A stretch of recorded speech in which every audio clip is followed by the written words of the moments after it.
Hello bachcho, let's read this question, and the question says that the angle of elevation of an aeroplane from a point on the ground is 45 degree. After flying for 15 seconds, the angle of elevation changes to 30 degree if the aeroplane is flying at a constant height of 2500 metre, then find the average speed of the aeroplane. तो आइए बच्चों इस question को यहाँ पर हम solve कर लेते हैं। इस क्वेश्चन में हमसे कहा गया है कि जो एंगल ऑफ एलिवेशन है एरोप्लेन का एक पॉइंट से ग्राउंड पर वो 45 डिग्री है, और 15 सेकंड फ्लाई करने के बाद जो एंगल ऑफ एलिवेशन है वो चेंज हो जाता है 30 डिग्री पर। तो हमें बताना है कि अगर एरोप्लेन जो है वो फ्लाई करता है 2500 मीटर की कांस्टेंट हाइट पर, तो एवरेज स्पीड ऑफ एरोप्लेन क्या होगा यहाँ पर। तो यहाँ पर अगर हम बच्चों देखें कि हमारे पास एक एरोप्लेन है जो 2500 मीटर के हाइट पर फ्लाई करता है। सो लेट्स सपोज यहाँ पर ये डिस्टेंस हमारे पास 2500 मीटर है बेसिकली। तो हमारा एरोप्लेन यहाँ पर फ्लाई करता है और हम एक पॉइंट से जब इसे ऑब्जर्व करते हैं तो हमें जो एंगल ऑफ एलिवेशन मिलता है वो है 45 डिग्री। तो ये एंगल होगा 45 डिग्री। अब ये जब फ्लाई करता है 15 सेकंड, सो लेट्स सपोज कि ये 15 सेकंड में हमारे पास जो बच्चों प्लेन है वो कुछ डिस्टेंस ट्रैवल करेगा। सो लेट्स सपोज इसने ये डिस्टेंस ट्रैवल किया है यहाँ पर। तो यहाँ पर जब इस डिस्टेंस को ट्रैवल करेगा तो हमारे पास जो एंगल बनेगा यहाँ पर वो हो जाता है 30 डिग्री। तब हमारे पास एंगल चेंज होकर यहाँ पर बन जाता है 30 डिग्री। एंगल होता है फिर 30 डिग्री। तो ये 45 है बच्चों, और यहाँ पर ये जो एंगल है हमारे पास ये 30 डिग्री है। अब यहाँ पर बच्चों ये जो हाइट है इसकी वो कितनी रहेगी, वो भी 2500 मीटर ही रहेगी, बिकॉज ये कांस्टेंट हाइट पर ट्रैवल कर रहा है। तो हमारे पास ये 2500 मीटर ही रहेगी। अब यहाँ पर बच्चों हमारे पास अगर हम इसे कनेक्ट कर दें इन लाइंस को, तो ये इस तरह से आ जाएगा। इसे हम ए मान लेते हैं इस पॉइंट को, इसे हम बी मान लेते हैं, इसे सी मान लेते हैं, इसे डी मान लेते हैं और इसे ई मान लेते हैं यहाँ पर।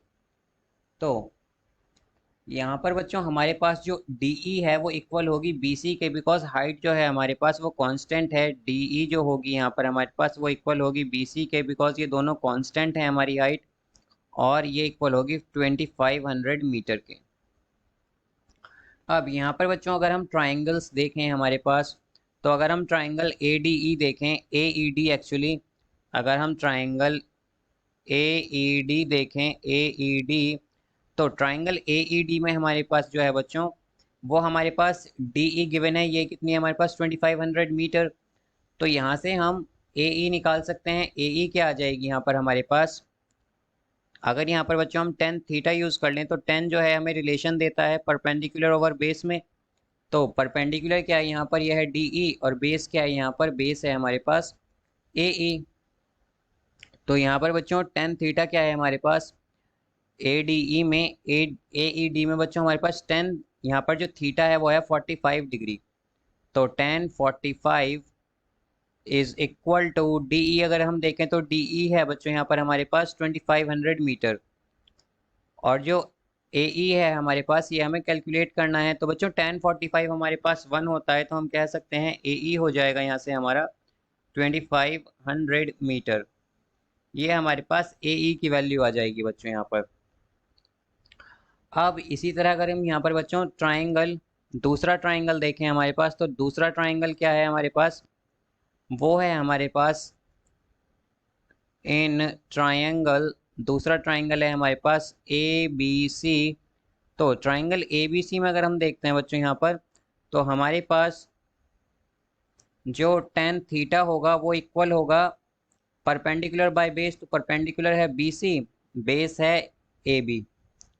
तो यहाँ से हमारे पास बच्चों टेन, अगर हम थीटा देखें तो थीटा क्या होगा 30 डिग्री। तो ये टेन 30 इज इक्वल टू, अगर हम बच्चों बी सी देखें तो बी सी क्या होगा 2500। और अगर हम यहाँ पर ए बी देखें तो ए बी आएगा हमारे पास, ए बी होगा हमारे पास बच्चों यहाँ पर, ये हमें कैलकुलेट करना है बेसिकली। अब हम जानते हैं कि 1030 क्या होता है हमारे पास 1/√3। तो ए बी आ जाएगा यहाँ से हमारा 2500 इंटू √3 मीटर। ये हमारे पास बच्चों ए बी आ जाएगा यहाँ पर। ये हमारे पास ए बी हो जाएगा यहाँ पर। ये हमारे पास ए बी आएगा बच्चों। तो ए बी क्या आया है हमारे पास 2500 इंटू √3 मीटर। अब यहाँ पर हमें क्या करना है बच्चों, अगर हम देखें तो हमें क्या चाहिए, ई बी चाहिए बेसिकली। तो ई बी क्या होगा, तो ई बी बच्चों यहाँ पर क्या होगा हमारे पास, ये ए बी माइनस ए ई के इक्वल होगा। तो ई बी जो है हमारे पास वो इक्वल होगा A B minus A E minus A E. तो बच्चों ए ई क्या है, ए बी क्या आया है हमारे पास, ये आया है 2500 इंटू √3। और ए ई आया था बच्चों हमारे पास यहाँ पर 2500।